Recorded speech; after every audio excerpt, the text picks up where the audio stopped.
Welcome back. ఏపీలో కూటమి ప్రభుత్వం ఏర్పాటై రేపు జూన్ 12తో ఏడాది పూర్తి చేసుకోబోతోంది.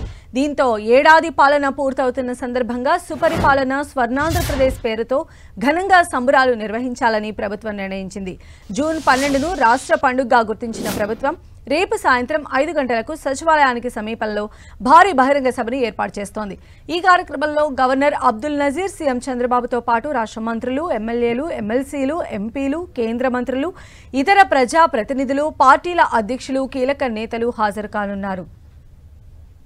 ఏడాది పాలనలో సాధించిన విజయాలు, చేపట్టిన కార్యక్రమాలు, భవిష్యత్ విజన్ వంటి అంశాలపై వివిధ శాఖలు ప్రెజెంటేషన్లు ఇచ్చేందుకు ప్రభుత్వం సిద్ధమవుతోంది.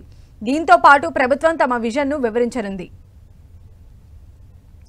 మరిన్ని అప్డేట్స్ మా ప్రతినిధి విజయ్ చంద్రన్ అందిస్తారు. విజయ్ చంద్రన్, రేపటితో ఆంధ్రప్రదేశ్లో కూటమి పాలన 1 year పూర్తి చేసుకుంటుంది. ఈ నేపథ్యంలో పెద్ద ఎత్తున దీనికి సంబంధించినటువంటి ఉత్సవాలు, ర్యాలీలు, సభలు నిర్వహించాలని చెప్పేసి ఏపీ ప్రభుత్వం నిర్ణయం తీసుకోవడం జరిగింది. దీనికి సంబంధించి రేపు సాయంత్రం 5 గంటలకు ఏపీ సెక్రటరీ వెనక భారీ బహిరంగ సభను ఏర్పాటు చేయనున్నారు. దీంట్లో కూటమికి సంబంధించినటువంటి ముఖ్య నేతలందరూ కూడా పాల్గొన్నారు. మంత్రులు, ఎమ్మెల్యేలు, ఎమ్మెల్సీలు, అధికారులతో పాటు గవర్నర్ కూడా సమావేశంలో పాల్గొనే అవకాశం ఉంది. దీంట్లో ముఖ్యమంత్రి చంద్రబాబు నాయుడు, ఉప ముఖ్యమంత్రి పవన్ కళ్యాణ్, మంత్రి నారా లోకేష్ చేయబోయేటువంటి ప్రసంగాలు అయితే కనుక కీలకంగా ఉన్నాయని చెప్పొచ్చు. ఈ సభను విజయవంతం చేయడం ద్వారా ఏదైతే వైసీపీ వెన్నుపోటు దినాన్ని ఏదైతే నిర్వహించి పెద్ద ఎత్తున చేయడం జరిగిందో దానికి కౌంటర్గా ఇవ్వాలని భావిస్తూ ఉన్నారు. అన్ని శాఖలకు సంబంధించి ప్రజెంటేషన్స్ కూడా ఇవ్వాలని చెప్పేసి చీఫ్ సెక్రటరీ ఆదేశాలు జారీ చేయడం జరిగింది. దీనికి సంబంధించి అన్ని శాఖలు ఏ శాఖ ఎటువంటి డెవలప్మెంట్ చేసింది, దానికి సంబంధించినటువంటి ఎటువంటి విధి విధానాలు రూపొందించడం జరిగింది, తద్వారా ఆ లబ్ధిదారులకు ఎంత మేలు జరిగింది, ఇప్పటి వరకు చేసిన కార్యక్రమాలేమి, తదుపరి చేయబోయే కార్యక్రమాలేమి, వీటన్నిటిని కూడాను ప్రజెంటేషన్స్ రూపంలో ఇవ్వనున్నారు. అంతేకాకుండా సూపర్ 6కి సంబంధించి, ఎందుకంటే ఈ కూటమి ప్రభుత్వాన్ని అధికారంలోనికి తీసుకొచ్చినటువంటి సూపర్ 6 ఏదైతే ఉందో ఆ పథకాలు ఇంత మేరకు ఇంప్లిమెంట్ చేయడం జరిగింది.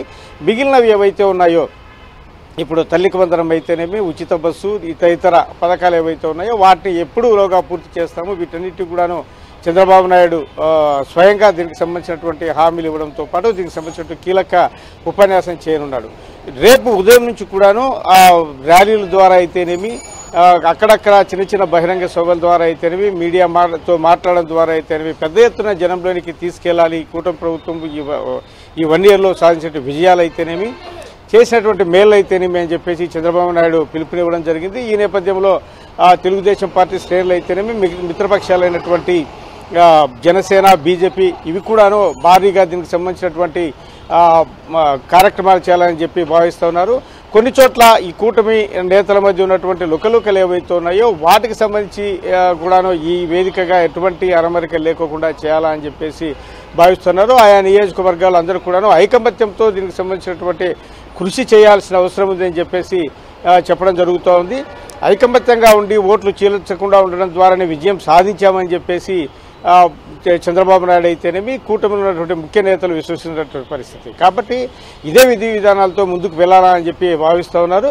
తద్వారా మరొకసారి అంటే జగన్మోహన్ రెడ్డికి అధికారంలోనికి రాకుండా చేయాలని చెప్పేసి ముందస్తుగానే ఎప్పటి నుంచి కూడాను ఒక ఐకమత్యం రాగంతో పాటు తాము సాధించే విజయాలను, సాధించబోయేటువంటి ఏదైతే చేయబోయే కార్యక్రమాలన్నింటి కూడాను రేపటి నుంచి మరింత జనంలోనికి తీసుకువెళ్లే ప్రయత్నం చేయనున్నారు. రైట్ విజయ్ చంద్ర.